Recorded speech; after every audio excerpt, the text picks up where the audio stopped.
जब पैसा आए तो उसको सबसे पहले, आजकल की जो युवा पीढ़ी है, मेरे उम्र के जो लड़के और लड़कियां हैं, ये लोग क्या करते हैं, पैसा आया सबसे पहले वो गाड़ी खरीदते हैं, ब्रांडेड कपड़ों पे चले जाते हैं, पैसा ब्रांडेड कपड़े लाएंगे, 20-20 हजार की टी शर्ट पहन रहे हैं, 50-50 हजार के लहंगे पहन रहे हैं। है तो बिल्कुल करना चाहिए, मना ही नहीं है, परंतु वेश तैयार करके रखना चाहिए कि आज जो कपड़े आप पहन रहे हैं क्या ये सदा पहन पाओगे। प्लानिंग एक दिन की ना करो ना, समझो। चलो आज आपने 20 हजार के कपड़े पहने हैं, पर कल आप 500 के कपड़े पहन रहे हैं, तब तो फिर ठीक नहीं है ना। मेंटेन ऐसा करो अपने आप को जो सदा हो सके। बात समझ रहे हैं हम? प्लानिंग कब की करा रहे हैं, ना हाई ना लो। बात समझ में आ रही है? ऐसे चलो कि चलता रहे। दिखावे की जिंदगी ना जी लेना कि यार उसने 50 हजार का लहंगा पहना, हम भी पहनेंगे, हम नहीं। पर कर्जा लेके पहनो, वो भी सही नहीं। कर्जे का घी पीना सही नहीं है। जितना चादर उतना पांव होना चाहिए, उतना पांव पसारना चाहिए जितनी चादर। प्लानिंग क्या होनी चाहिए वो मैं आपको बता रहा हूं। जैसे आप पैसा कमाते हैं, मैं बहुत लड़कों को देखता हूं, बहुत लोगों को देखता हूं, गांव में देखता हूं, शहरों में देखता हूं, लोग ना दिखावे की जिंदगी जीते हैं। है वह कुछ नहीं, बस दिखा रहे हैं। फाइनेंस करा लिया, बैंक का लोन लेके गाड़ी चमका रहे हैं, देखो हमारे पास गाड़ी है। बैंक का पैसा लेके घर बना लिया, देखो घर। अरे है तो सब कर्जे का, तुम्हारे बाप का थोड़ी है। बाद में बैंक आती है, गाड़ी उठा के ले जाती है, बैंक आती है, कुड़की कर लेती है, घर उठा के ले जा, मतलब घर सेल कर देती है। तो ये सब अच्छा नहीं होता। थोड़ा थोड़ा खाओ, थोड़ा थोड़ा चलो। कछुआ और खरगोश दोनों चलते हैं, पर लक्ष्य तक कौन पहुंचता है? हैं? क्यों? जबकि खरगोश कछुए से कई गुना तेज चलता है, क्योंकि जो खरगोश है वो सीधा नहीं चलता, वो आए बाएं दाएं उल्टा सीधा पहुंचता ही नहीं। जबकि कछुआ भले धीरे चलता है पर पहुंचता है। भले धीरे चलो, अपनी इच्छाओं को धीरे धीरे पूरी करो, पर चलो, एक रफ्तार से चलो, एक लय में चलो। लय एक रिदम होती है ना, एक हिसाब से चलो, एक रफ्तार। यदि आप पहाड़ को चढ़ना चाहते हैं, ध्यान से सुनिएगा, यदि पर्वत को लांघना चाहते हैं तो बहुत तेज दौड़ेंगे तो भी थक जाएंगे, और बहुत स्लो चलेंगे तो भी आप पहुंच नहीं पाएंगे समय पर। इसलिए एक ऐसी रफ्तार बनाओ जिससे ना आप थकें और ना आप रुकें, अखंड निरंतरता बनी रहे। बात सही है? बस अब आगे सुनो। लक्ष्मी दो तरह की होती हैं, एक चल अचल, भूदेवी और श्रीदेवी। श्रीदेवी कौन?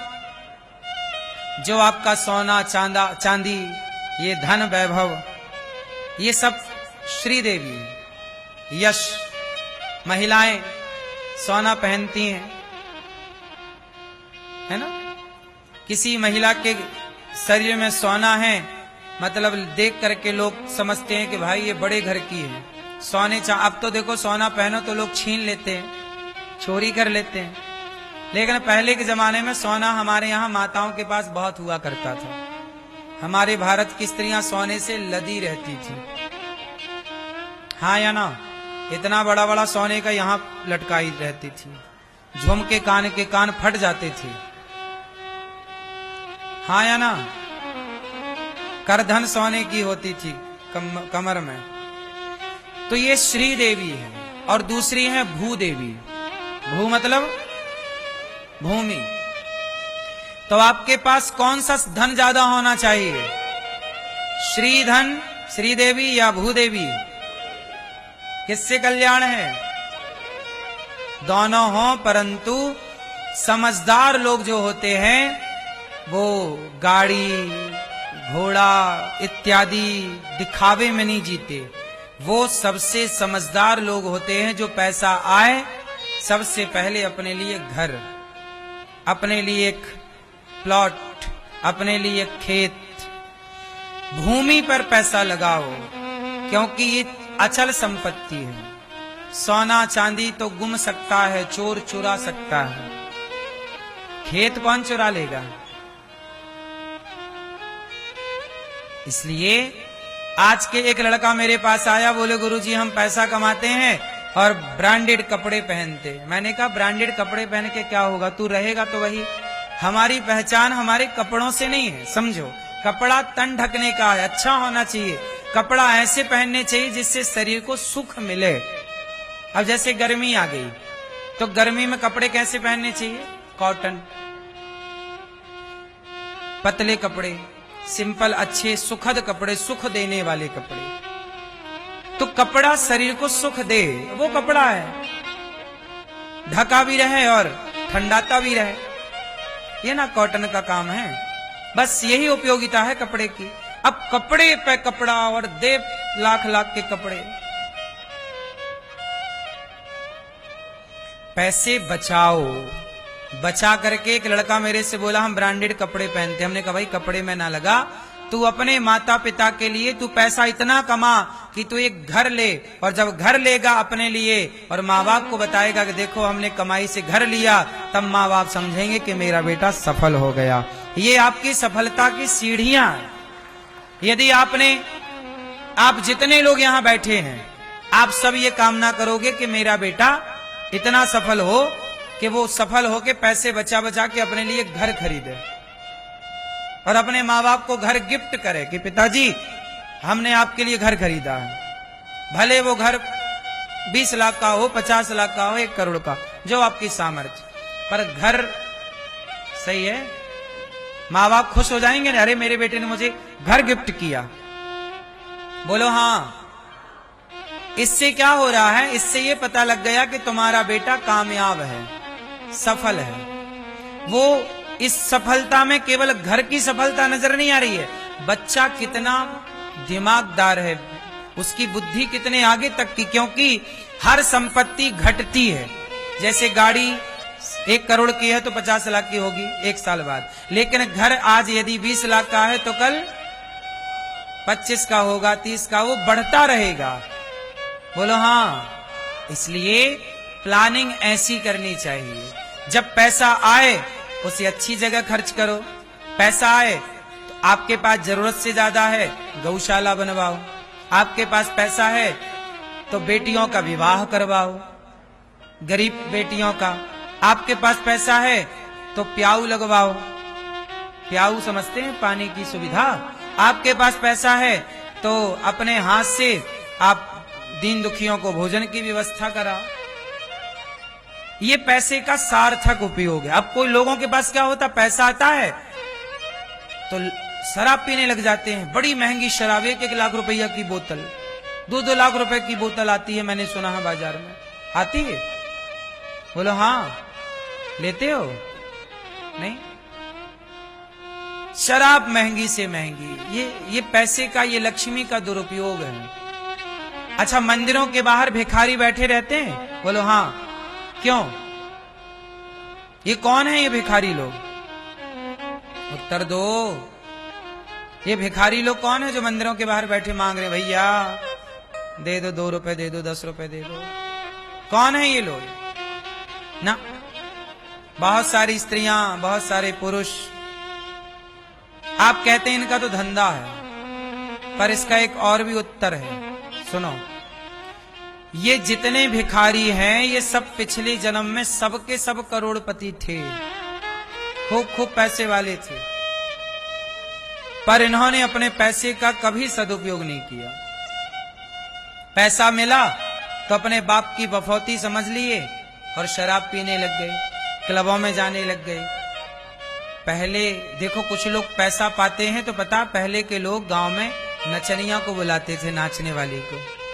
पैसे वाले लोग क्या बुलाता था?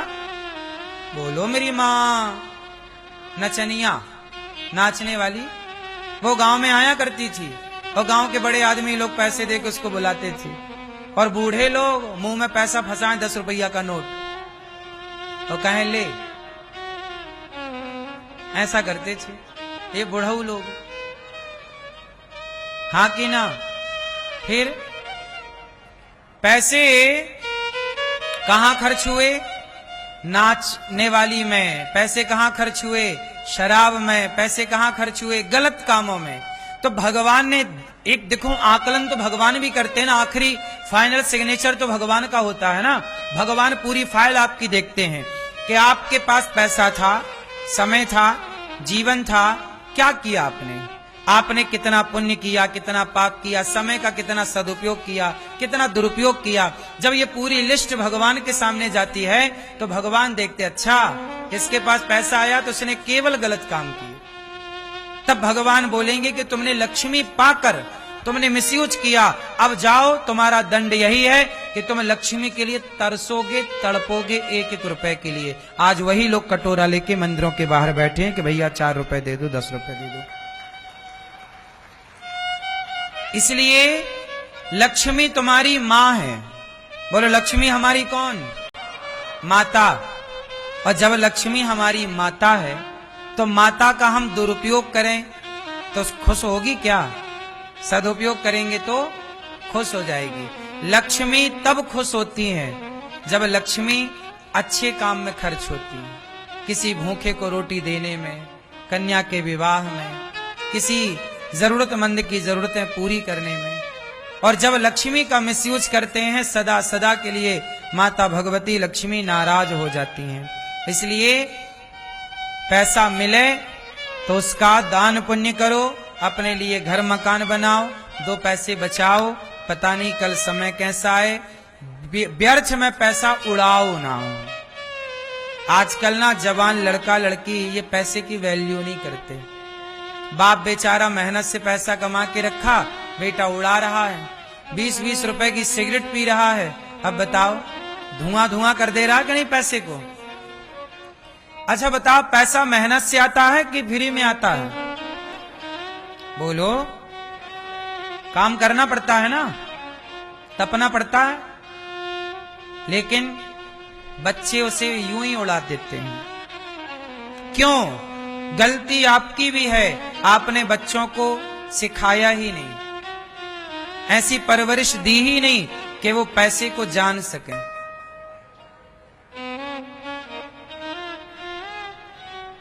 काश आप अपने बच्चों को, कभी मैं आपसे एक बात कहूं, कभी बच्चों को लेके आप ना, जैसे बच्चों को घुमाने ले जाते हो, गर्मियों की छुट्टी आई तो आप बच्चों को घुमाने ले गए, चलो कुल्लू मनाली चलते हैं, चलो आज दुबई चलते हैं, चलो अमेरिका चलते, इत्यादि देशों में या भारत के अनेक स्थानों में आप बच्चों को घुमाने ले जाते हैं। ले जाओ, पर मेरी एक सलाह मानो, मैं आपको एक नई जगह बताता हूं घूमने की। बता दूं? कभी अपने बच्चों को फुटपाथ पर, वो जो फुटपाथ पर नहीं गरीब लोग रहते तंबू लगा के, कभी उन फुटपाथ पर भी अपने बच्चों को घुमाने ले जाया करो। ये सबसे बड़ी शिक्षा है, मानो तो। क्या होगा जब आप अपने बच्चों को फुटपाथ पर ले जाओगे? और ले कैसे जाओ? थोड़ा बच्चों को खिलौने लेके जाओ, जो वहां फुटपाथ पे गरीबों के बच्चे टॉफी, खिलौने, थोड़ा आटा दाल सहयोग करो। बच्चों को ले जाओ, बच्चों को मिलाओ उनके बच्चों से कि देखो एक ये बच्चा है, 25 पैसे की टॉफी की कितनी कीमत समझ रहा है ये, और तुम 10-10 रुपए की टॉफियां, 100-100 रुपए की टॉफियां फेंक देते हो। देखो इसके पास कपड़े नहीं है, वो नंगे उघारे घूमते हैं ना बच्चे, नहीं फुटपाथ पे देखा होगा आपने, बेचारे नंगे घूमते छोटे छोटे बच्चे, कपड़े सर्दियों में भी उनके पास पूरे कपड़े नहीं होते। दिखाओ, बच्चों को दिखाओ ये सब चीजें कि देखो गरीबी ये है। वो जानेंगे कि एक रोटी की कीमत क्या होती है। बच्चों के हाथ से रोटियां दिलवाओ, आटा दिलवाओ, ये बेटा देखो, इससे क्या होगा? ये सबसे बड़ा पाठ है इंसानियत का। वो इंसानों का दर्द समझना सीखेंगे बचपन से। अब होता क्या है, उनके अंदर भाव ही नहीं, इंसानियत क्या होती है वो जानते नहीं, क्योंकि आपने कभी इस तरह की परवरिश दी ही नहीं। आपने अच्छे से रखा है बच्चों को, मेरे बेटे को कोई कष्ट ना हो। जब उसे कोई कष्ट हुआ नहीं तो वो दूसरों का कष्ट क्या जानेगा। चलो ना हो, भगवान करे आपके बेटे को कोई कष्ट, लेकिन कम से कम वो कष्ट में रहने वाले लोगों को देखे तो सही। देखकर उनकी हेल्प बचपन से करेगा ना तो वो समाज का सहयोगी बनेगा, वो दर्द समझेगा। अब वो इंसान कैसा मेरी मां जो दर्द ही ना समझे। फिर आपने अपने बच्चों को बनाया क्या? रोबोट बना दिया पैसे कमाने का बस।